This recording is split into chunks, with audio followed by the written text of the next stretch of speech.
NCERT आज़ादी के बाद भारत, जिसमें राष्ट्र निर्माण की चुनौतियां, एक प्रमुख दल प्रभुत्व का दौर, नियोजित विकास की राजनीति, भारत के विदेश संबंध, कांग्रेस प्रणाली और चुनौतियां और पुनर्स्थापन, लोकतांत्रिक व्यवस्था का संकट, क्षेत्रीय आकांक्षाएं और भारतीय राजनीति और नए बदलाव। फिर से इतिहास मेंस का टॉपिक है, प्रीलिम्स का नहीं है, इसलिए बाद में इसको पढ़ेंगे। केवल अभी आज़ादी के बाद का भारत पढ़ेंगे।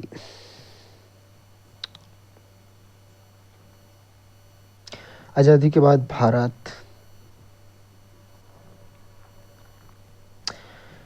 एनसीईआरटी 12th क्लास राजनीति के सेकंड चैप्टर, अध्याय 2, अध्याय 1 सारांश। राष्ट्र निर्माण की चुनौतियां। स्वतंत्र भारत को अपने गठन के शुरुआती कुछ वर्षों में कई चुनौतियों का सामना करना पड़ा। इसमें से सबसे बड़ी चुनौतियां भारत की राष्ट्रीय एकता और क्षेत्रीय अखंडता से संबंधित थीं। अंततः इस अध्याय को समझने के लिए स्वतंत्रता के संदर्भ को आकार देने वाली घटनाओं और मुद्दों को समझना हमारे लिए महत्वपूर्ण है, जिससे हम समझ सके कि स्वतंत्रता के साथ राष्ट्रीय एकता और सुरक्षा का मुद्दा एक प्राथमिक चुनौती क्यों बन गया है। उन चुनौतियों का सामना करने के लिए भारत ने खुद को एक राष्ट्र के रूप में आकार दिया, जो एक साझा इतिहास, समान नियति में एकजुट था। इस एकता को विभिन्न क्षेत्रों में लोगों की आकांक्षाओं को प्रबंधित करता था और क्षेत्र और लोगों के विभिन्न वर्गों के बीच मौजूदा असमानताओं से निपटना था। नए राष्ट्र राज्य की चुनौतियां। भारत में सामने राष्ट्र के 3 महत्वपूर्ण चुनौतियां थी। स्वतंत्रता विभाजन के बाद आई परिणाम स्वरूप बड़े पैमाने पर हिंसा और विस्थापन हुआ तथा एक धर्मनिरपेक्ष भारत के विचार को चुनौती मिली। विरासत के भारतीय संघ के एकीकरण के लिए तत्काल समाधान की आवश्यकता थी। विभिन्न भाषाएं बोलने वाले लोगों की आकांक्षाओं को पूरा करने के लिए देश की आंतरिक सीमाओं को नए सिरे से निर्धारित करने की आवश्यकता थी। 15 अगस्त 1947 की मध्यरात्रि हिंदुस्तान आज़ाद हुआ। स्वतंत्र भारत के प्रथम प्रधानमंत्री जवाहरलाल नेहरू ने इस राज्य संविधान सभा को एक विशेष सत्र को संबोधित किया। उनका प्रसिद्ध भाषण भाग्यवधु के चिर प्रतीक्षित भेंट या ट्रस्ट विद डेस्टिनी के नाम से जाना जाता है। राष्ट्रीय आंदोलन के दौरान दो मुख्य लक्ष्य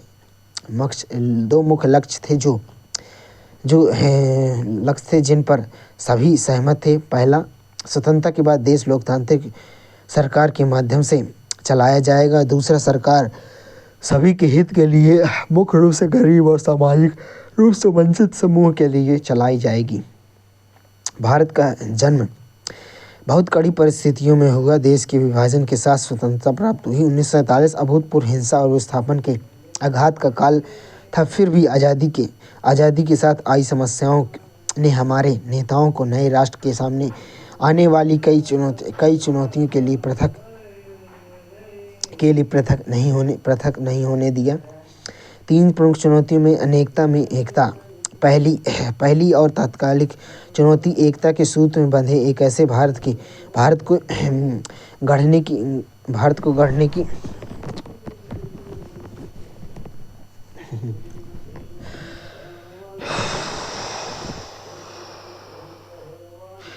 गढ़ने की जिसमें भारतीय समाज की सारी विविधताओं के लिए जगह हो। भारत अपने आकार और विविधता में किसी महादेश के बराबर था, जहां अलग-अलग बोले जाने वाले लोग थे। उनकी संस्कृति अलग थी, वे अलग-अलग धर्मों के अनुयायी थे। उस वक्त आमतौर पर यही माना जा रहा था कि इसकी विविधताओं से भरा देश ज़्यादा दिनों तक एकजुट नहीं रह सकता है। देश के विभाजन के साथ लोगों के मन में समाई यह आशंका इस तरह से सच साबित हुई थी। भारत के भविष्य को लेकर गंभीर सवाल खड़े थे। क्या भारत एक पर रह पाएगा? क्या ऐसा करने के लिए भारत सिर्फ राष्ट्रीय एकता की बात का सबसे ज़्यादा जोर देगा और बाकी उद्देश्यों को तिलांजलि दे देगा? क्या ऐसे में हर क्षेत्र और उप क्षेत्रीय पहचान को खारिज कर दिया जाएगा? उस वक्त का सबसे तीखा और चुभता हुआ एक सवाल यह भी था कि भारत की क्षेत्रीय अखंडता को कैसे हासिल किया जाए। लोकतंत्र की स्थापना दूसरी चुनौती लोकतंत्र को कायम करने की थी। आप भारतीय संविधान के बारे में पहले ही पढ़ चुके हैं।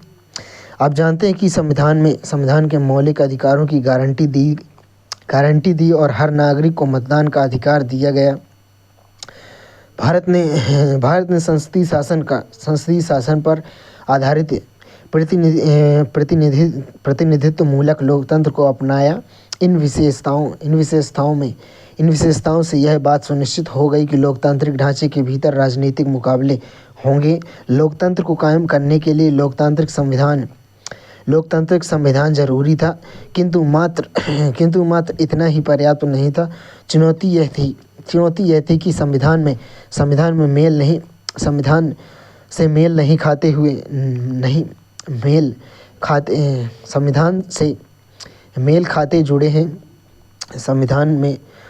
मेल खाते जुड़े हैं।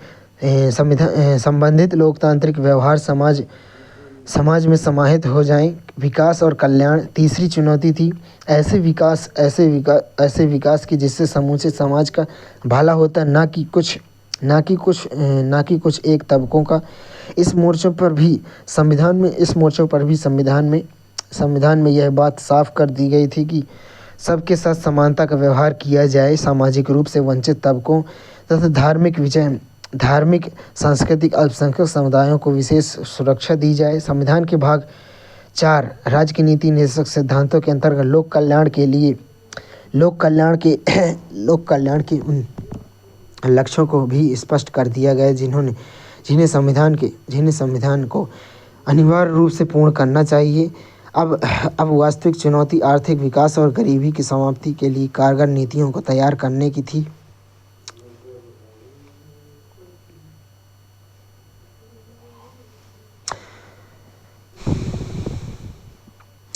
विभाजन, विस्थापन और पुनर्वास। 15 अगस्त 1947 को एक नहीं बल्कि दो राष्ट्र भारत और पाकिस्तान अस्तित्व में आए। ऐसा विभाजन का कारण जिसमें ब्रिटिश ईस्ट इंडिया को भारत और पाकिस्तान के रूप में बांट दिया।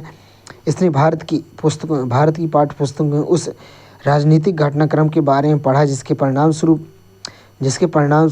दोनों देशों के भूभाग को रेखांकित करते हुए सीमा रेखा खींची गई। मुस्लिम लीग ने द्विराष्ट्र सिद्धांत की बात की। इस बात के अनुसार भारत किसी एक कौम का नहीं बल्कि हिंदू और मुसलमान नाम की दो कौमों का देश था और इसी कारण मुस्लिम लीग मुसलमानों की एक अलग देश यानी पाकिस्तान की मांग थी। कांग्रेस ने द्विराष्ट्र सिद्धांत तथा पाकिस्तान की मांग का विरोध किया। बहरहाल सन 1940 के दशक में राजनीतिक मोर्चे पर कई बदलाव आए। कांग्रेस और मुस्लिम लीग के बीच राजनीतिक प्रतिस्पर्धा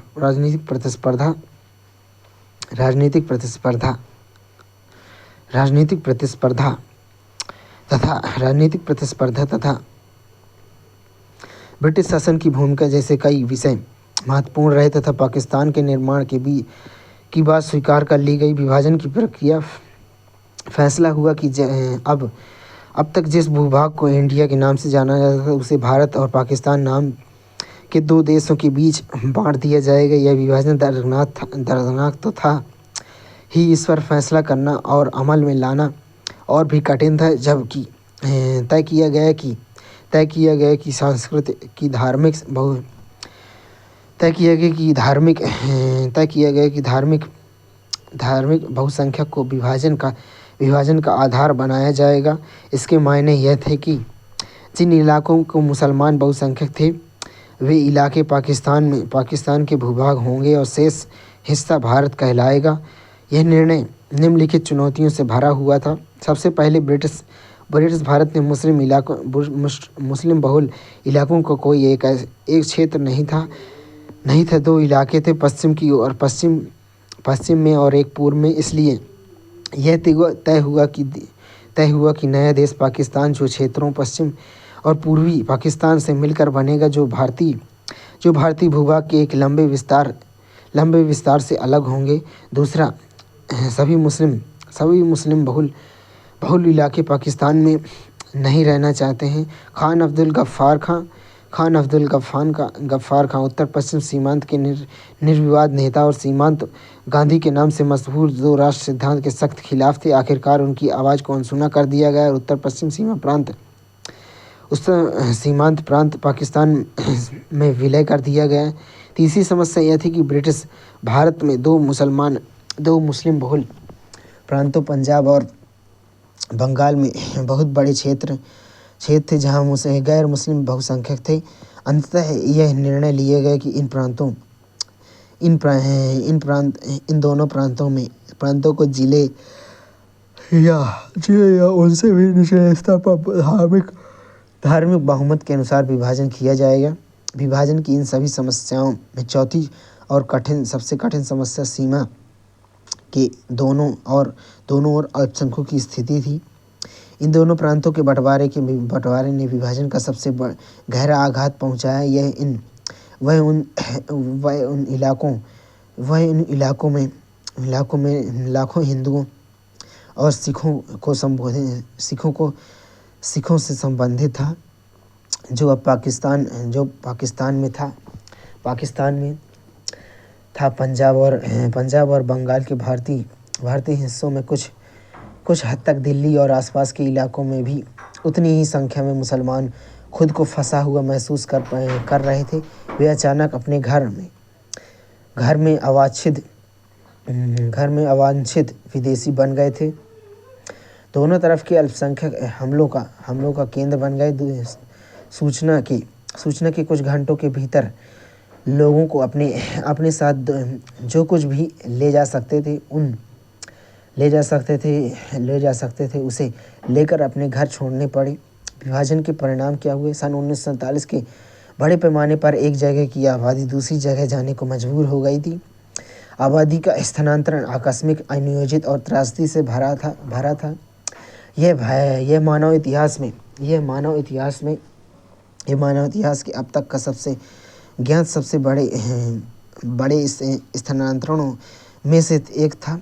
धर्म के नाम पर एक समुदाय के लोगों ने दूसरे समुदाय के लोगों को बेरहमी से मार डाला और उन्हें अपंग बना दिया। अमृतसर और कलकत्ता जैसे शहर सांप्रदायिक अखाड़े की तब्दील हो गए। जिन इलाकों में ज़्यादातर हिंदू और सिख आबादी थी, इन इलाकों में मुसलमानों ने जाना छोड़ दिया। ठीक इसी तरह से मुस्लिम बहुल आबादी वाले इलाकों में हिंदू और सिख भी नहीं गुजरते थे। लोग अपना घर छोड़ने के लिए मजबूर हुए। वे सीमा के एक तरफ से दूसरी तरफ गए और इस क्रम में लोगों को बड़ी विपत्ति का सामना करना पड़ा। दोनों ही तरफ के अल्पसंख्यक अपने घरों से भाग खड़े हुए और अस्थायी तौर पर उन्हें शरणार्थी शिविरों में पनाह लेनी पड़ी।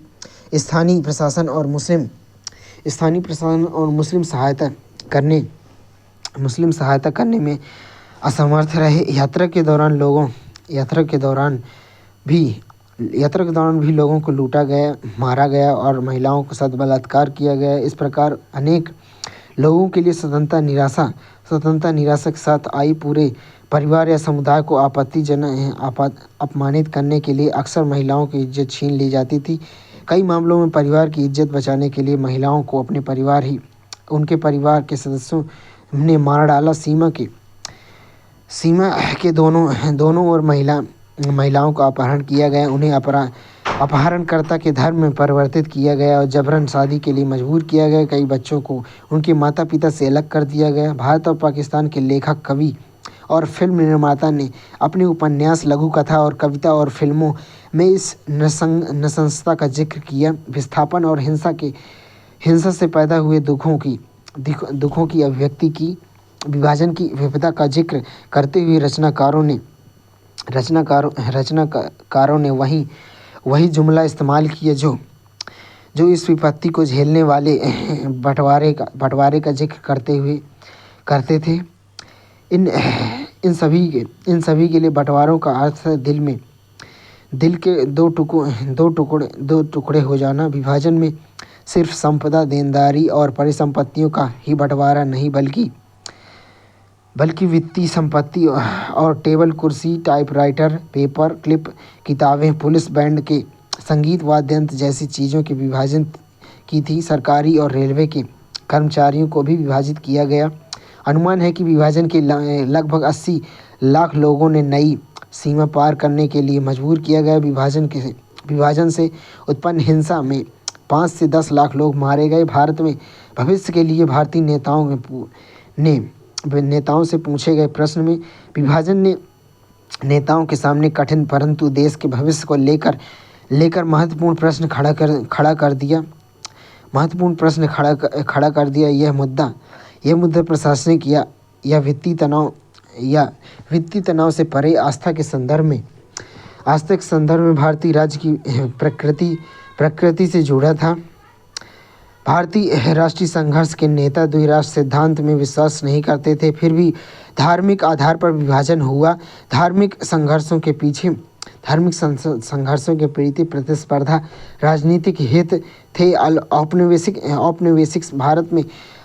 भारत में मुसलमानों के हितों की रक्षा के लिए मुस्लिम लीग का गठन किया गया। ऐसे राष्ट्र ने जो भारत को हिंदू राष्ट्र बनाने के लिए हिंदुओं को संगठित करने की कोशिश कर रहे थे। नवनिर्मित पाकिस्तान में मुसलमानों के बड़े पैमाने पर विस्थापन की बात की। भारत में मुस्लिम आबादी वर्ष 1951 में कुल आबादी का 12% थी, लेकिन राष्ट्रीय आंदोलन के अधिकांश नेताओं का मानना था कि भारत को सभी धर्मों के लोगों के साथ समान व्यवहार करना चाहिए। भारत ऐसा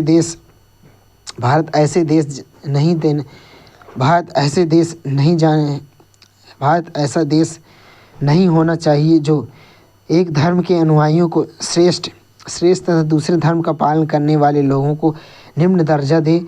सभी नागरिक अपने धार्मिक जुड़ाव के बावजूद समान उद्देश्य से आगे बढ़ रहे थे। धार्मिक या आस्तिक होना नागरिकता की कसौटी नहीं थी। वे धर्मनिरपेक्ष राष्ट्र के आदर्श को संजोते थे और यह आदर्श भारतीय संविधान में निहित था। जवाहरलाल नेहरू ने कहा कि हमारे यहाँ मुस्लिम अल्पसंख्यक हैं और उनकी सुरक्षा इतनी महत्वपूर्ण कि वे चाहकर भी कहीं और नहीं जा सकते। यह एक बुनियादी तथ्य है जिस पर कोई बहस नहीं हो सकती। पाकिस्तान की ओर से चाहे जो भी कृत्य हों और वहाँ गैर मुस्लिम लोगों पर जो भी अत्याचार किए जाएं, हमें इन अल्पसंख्यकों के साथ सम्मानजनक रूप से करना होगा। हमें उन्हें नागरिक अधिकार और सामाजिक न्याय प्रदान करना होगा। अगर हम इसमें धीमे रहते हैं तो हमारे समाज में एक ऐसे घाव बनेगा जो अंतर राजनीतिक ढांचे को विस्तृत कर सकता है तथा शायद ही पूरी तरह से नष्ट भी कर देगा। महात्मा गांधी की शहादत 15 अगस्त 1947 के दिन आज़ादी के किसी भी जश्न में भाग नहीं लिया। वे कलकत्ता में उन इलाकों में डेरा डाले हुए थे जहां हिंदुओं और मुसलमानों के बीच भयंकर दंगे हुए। सांप्रदायिक हिंसा ने उनके मन पर गहरी चोट लगी। यह देखकर उनका हृदय द्रवित हो गया कि अहिंसा और सत्याग्रह के जिन सिद्धांतों के लिए वे आजीवन समर्पित भाव से काम कर रहे थे, वे ही सिद्धांत इन कठिन घड़ियों में लोगों को एक सूत्र में पिरो सकने में कामयाब हो गए। और गांधी जी ने हिंदुओं और मुसलमानों में जोर देकर कहा कि वे हिंसा का रास्ता छोड़ दें। कलकत्ता में गांधी की मौजूदगी में हालात हालात काफ़ी हद तक सुधर चुके थे और आज़ादी का प्रश्न लोगों में सांप्रदायिक सद्भाव के जज्बे से मनाया था। लोग सड़कों पर हुए हर्षोल्लास के साथ नाच रहे थे। गांधी की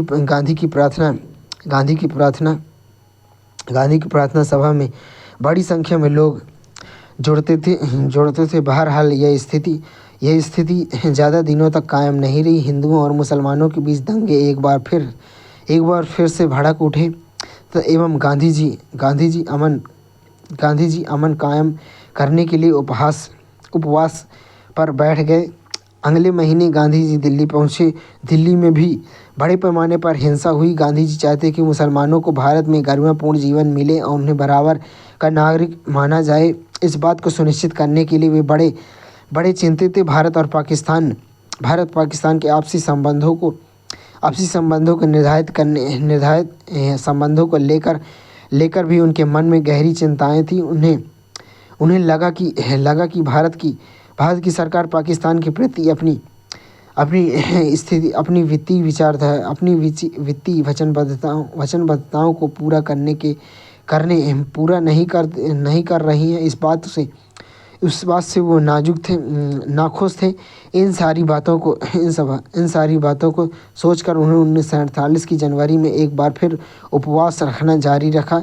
इसका अंतिम उपवास साबित हुआ क्योंकि अंतिम उपवास शामिल हुआ। कोलकाता की ही तरह दिल्ली में भी उनके उपवास का जादुई असर हुआ। सांप्रदायिक तनाव और हिंसा में कमी आई। दिल्ली और उनके आसपास के इलाकों में मुस्लिम सुरक्षित अपने घरों में लौटे तथा भारत की सरकार पाकिस्तान को उनका देह चुकाने पर राजी हो गए।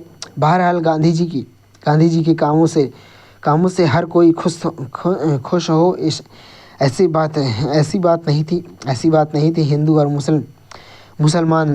मुसलमान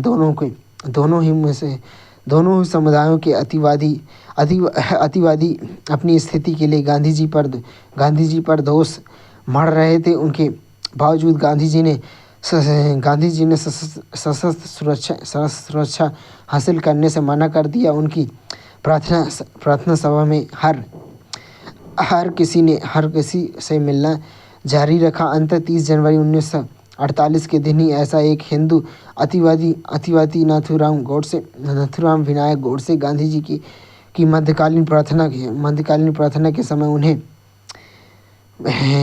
उनकी तरफ चला हुआ नज़दीक पहुंच गए। उन्हें गांधी जी पर 3 गोलियां चलाई और गांधी जी को तत्क्षण मार दिया। इस तरह न्याय और सहिष्णुता को आजीवन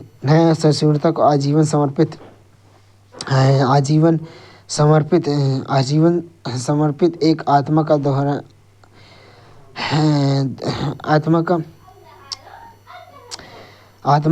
देवसान हुआ।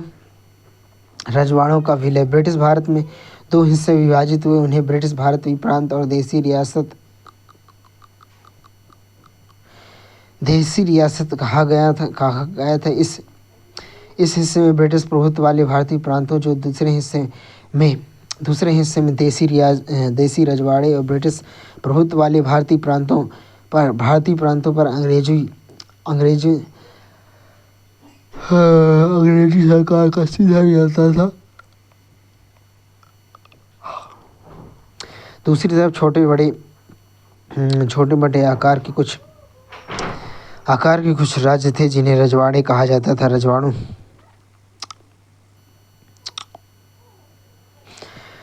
का शासन